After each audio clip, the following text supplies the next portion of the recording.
வணக்கம் மக்களே. இன்னைக்கு நம்ம அயனார் துணை சீரியல்ல என்ன ஆச்சுன்னு சொல்லி பாத்தீங்கன்னா, நம்ம சோழன் காயுக்கு பயந்துட்டு போனை ஆஃப்லயே வச்சிடுறாங்க. போன வாரமே பல்லவனும் நிலாவும் இதை பத்தி கேட்டதுக்கு சோழன் என்னென்னமோ சொல்லி சமாளிச்சிட்டான். ஆனா இந்த வாட்டி இவனால எதையும் சமாளிக்க முடியல. நம்ம சோழனோட ஓனர் வீட்டுக்கே வர என்னாச்சு ஓனர்னு கேட்டா, நீ தான் போனை ஆஃப் பண்ணி வச்சிருக்கே, ஒரு நல்ல சவாரி வேற வந்துட்டு இருக்கு, நீ ஏன்டா இப்படி பண்றன்னு சொல்லி ஓனர் பயங்கரமா திட்டுறாரு.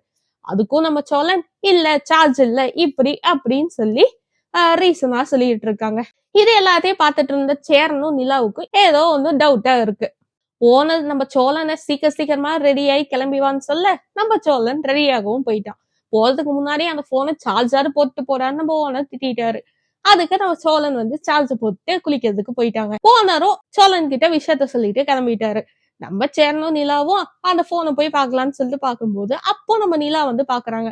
அதுல 17 மிஸ்டு கால் இருக்கு, காயம் பண்ணியிருக்காங்கன்னு சொல்லி நம்ம சேரன் கிட்ட சொல்றாங்க. நம்ம சேரன் கோபமா இருக்கான். இவன் ஏன் இன்னும் இந்த காயு கிட்ட பேசிட்டே இருக்கான் அப்படிங்கிற மாதிரி ஒரு டவுட்லயே இருக்கான்னு வைங்க. ஆல்சோ நம்ம நிலா சொல்றாங்க 90% சார்ஜும் இருக்கு, சார்ஜும் கம்மியாகல, அப்ப சோழன் ஏதோ பிரச்சனையில் தான் இருக்காருன்னு நினைக்கிறேன், கேட்டா சொல்ல மாட்டேங்கிறாரு அப்படிங்கிற மாதிரி நம்ம நிலாவும் சொல்றாங்க. இதை கேட்டா சேரனுக்கு ஒண்ணுமே புரியலைங்க. திரும்ப சோழன் வந்தப்போ சோழன் கிட்ட இந்த விஷயமா கேட்க போனாலும் சோழன் ஒழுங்கா பதிலும் சொல்ல மாட்டேங்கிறாரு. சரி ஓகேன்னு அவங்க வேலையை பார்த்துட்டு போயிட்டாங்க. அப்ப நம்ம பல்லவனை நம்ம நிலா போய் காலேஜுக்கு டிராப் பண்ண போக அங்க பஸ் ஸ்டாப்ல காயும் நிக்கிறாங்க. நம்ம நிலா பல்லவனை விட்டுட்டு அவங்க ஆபீஸ்க்கு கிளம்பிட்டாங்க. நம்ம காயும் பல்லவன் கிட்ட போயிட்டு சோழன் எங்கன்னு சொல்லி கேட்க, பல்லவன் எனக்கு எதுவும் தெரியாது, நீ தான் நம்பர் வச்சிருக்கே, நீயே பேசிக்கோன்னு சொல்லி சொல்றான். இல்ல நான் கூப்பிட்டே இருக்க மாட்டேங்கிறாங்கன்னு சொல்ல, ஏன் என்னாச்சு என்ன விஷயம்னு சொல்லி கேட்டா நம்ம காயும் எல்லாத்தையும் உரைச்சிட்டான். பர்த்டே பார்ட்டிக்கு வந்தாங்க, அவரை என் ஆளுன்னு சொன்னேன், அதுக்கப்புறமா ஆளையே காணுங்கிற மாதிரி சொல்றான். இதை கேட்ட பல்லவனுக்கு பயங்கர ஷாக் ஆயிடுச்சுங்க. இதோ என் காலேஜுக்கு நான் லீவ் போட்டாலும் பரவாயில்ல, நான் சோழன்ட்டு கூட்டிட்டு போவேன்னு சொல்லி கையால நம்ம காயு வீட்டுக்கே கூட்டிட்டு வந்துட்டோம். அங்க நம்ம பாண்டியன் சேரன் சோழன் 3 பேருமே அங்கதான் இருக்காங்க. அப்ப இவளை கூட்டிட்டு போன கையோட சோழனோட முகத்தை பார்க்கவே முடியலங்க. அவ்வளவு ஷாக் ஆயிட்டான்.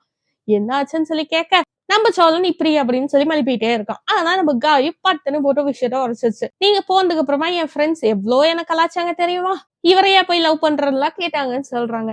இதை கேட்ட சேரனுக்கு ஒண்ணுமே புரியலைங்க. லவ்வா, இது என்னடா புதுசா இருக்கு அப்படின்னு சொல்லி பார்த்துட்டு இருக்கான். ஆனா இந்த விஷயம் தான் முன்னாடியே நம்ம பாண்டியனுக்கு தெரியுமே. பாண்டியன் நான் வேலைக்கு போறேன்னு சொல்லிட்டு அவன் பாட்டுக்கு கிளம்பிட்டான். நம்ம பல்லவன் இங்க என்ன ஆகுதுன்னு தெரியாம நான் காலேஜுக்கு போகவே மாட்டேன்னு ஒருத்த கால நிக்கிறான். அவனையும் சேர்த்தி கூட்டிட்டு நம்ம பாண்டியன் போயிட்டாங்க. இப்ப வீட்டுல சேரன் சோழன் காயும் மட்டும்தான் இருக்காங்க.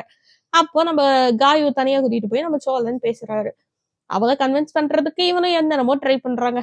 நான் உன்னை லவ் பண்ற மாதிரி பேசல, உதவி லவ்வும் பண்ணல, ஒரு ஃப்ரெண்டா தான் பேசினேன்னு சொல்லி சொல்றாங்க. ஆனா நம்ம காயு கேட்கவே மாட்டேங்கிறாங்க.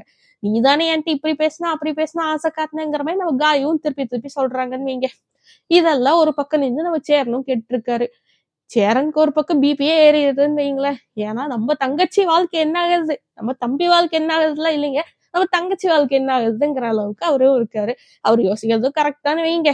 இதுக்கப்புறம் என்ன ஆகுதுங்கிறது நாளைக்கு எபிசோட்ல பாக்கலாம்.